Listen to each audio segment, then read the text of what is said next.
दोस्तों, हमारे समाज में मेहनती लोग यानी मजदूर हर जगह दिखाई देते हैं। दिन रात मेहनत करके वह अपना परिवार का पेट पालते हैं। लेकिन क्या हो अगर वही मजदूर किसी रहस्यमय वारदात का हिस्सा बन जाए। आज मैं सुनाने वाला हूँ आपको एक ऐसी घटना जिसे सुन के आपका दिल दहल जाएगा। एक मजदूर और उसकी मालकिन की कहानी, जो सुनने में आम लगती है लेकिन इसके पीछे छिपा सच इतना खतरनाक था कि पुलिस तक हैरान रह गई। तो दोस्तों, वीडियो को लास्ट तक जरूर देखें। और आप देख रहे हैं मास्क वाला। मध्य प्रदेश के एक छोटे से कस्बे में राधा नाम की एक लड़की रहती थी। सादी जिंदगी जीने वाली, अक्सर अपने घर के काम के लिए मजदूर बुलाया करती थी। रामू एक साधारण मजदूर रोज मजदूरी करके घर चलाता था।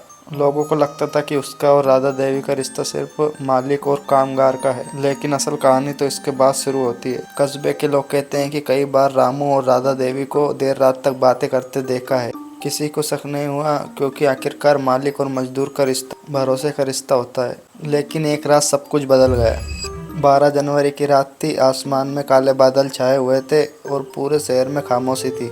राधा देवी के घर से अचानक अजीब सी आवाज़ सुनाई देने लगी। पड़ोसियों को लगा कि सामान गिरा होगा, लेकिन अगले दिन जब दरवाज़ा खुला तो सब दंग रह गए। राधा देवी घर पर नहीं थी और उनकी घर के सारे सामान बिखरे पड़े थे। लोगों की नज़र तुरंत रामू पर गई, क्योंकि वह पिछले दिन देर रात तक वहीं था। लेकिन रामू ने कहा, मैंने कुछ नहीं किया, मैं तो काम करके चला गया था। सवाल यह था कि अगर रामू निर्दोष था तो फिर राधा देवी कहाँ गई। पुलिस ने केस दर्ज किया और जाँच शुरू हुई। पहले शक रामू पर गए, लेकिन रामू के पास उस रात का एक अलीबाई था, यानी गवाह, जो कह रहे थे कि रात को वे एक ढाबे पर थे। पुलिस को घर की दीवारों पर के धब्बे मिले, लेकिन इतना कम कि उससे कुछ साबित नहीं हो सका।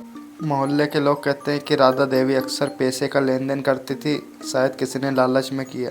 लेकिन फिर एक अचानक नया मोड़ आया। राधा देवी का मोबाइल पुलिस ने ट्रैक किया। लोकेशन कस्बे के बाहर जंगल से मिली। पुलिस ने तलाशी ली तो वहाँ से उनके कपड़े और चप्पलें मिली। लोगों को शक हो गया कि उसके साथ कुछ अनहोनी हुई है। रामू पर फिर शक गया, क्योंकि वही आखिरी इंसान था जो राधा देवी के सबसे करीब था। लेकिन दोस्तों, इस कहानी का सबसे चौंकाने वाला सच अभी बाकी है। जांच के कुछ हफ्तों बाद पुलिस ने वहीं पे काम करने वाले कुछ मजदूरों से पूछताछ की। तब पता चला कि राधा देवी का पैसों को लेकर कई लोगों से झगड़ा चल रहा था। असल में उन्होंने गांव के कुछ लोगों को ब्याज पर पैसे दिए थे। जब उन्होंने पैसे नहीं दिए तो उन पर वो दबाव डाल रही थी, यानी शक का दायरा बढ़ा। अब सिर्फ रामू नहीं, कई लोग लिस्ट में थे। आखिरकार पुलिस ने कई जांच करने के बाद उस अपराधी को पकड़ ही लिया। वो रामू नहीं था, बल्कि एक गांव का मजदूर था जिसने पैसों के लालच में यह सब किया था। रामू बेगुनाह था, लेकिन पूरे गांव ने उसे पहले ही गुनहगार मान लिया था। दोस्तों, यह केस हमें सिखाता है कि समाज में जो होता है वो हर बार सच नहीं होता। अक्सर असली गुनहगार वो होता है जिस पर हमें शक सबसे कम होता है। आपको क्या लगता है, अगर पुलिस ने रामू पर ही भरोसा करके शुरू में जांच बंद कर देते तो क्या असली सच सामने आ पाता? तो अपनी राय कमेंट में ज़रूर बताएं। और अगर आपको ऐसी सच्ची कहानियाँ देखने में मज़ा आता है तो चैनल को सब्सक्राइब जरूर करें।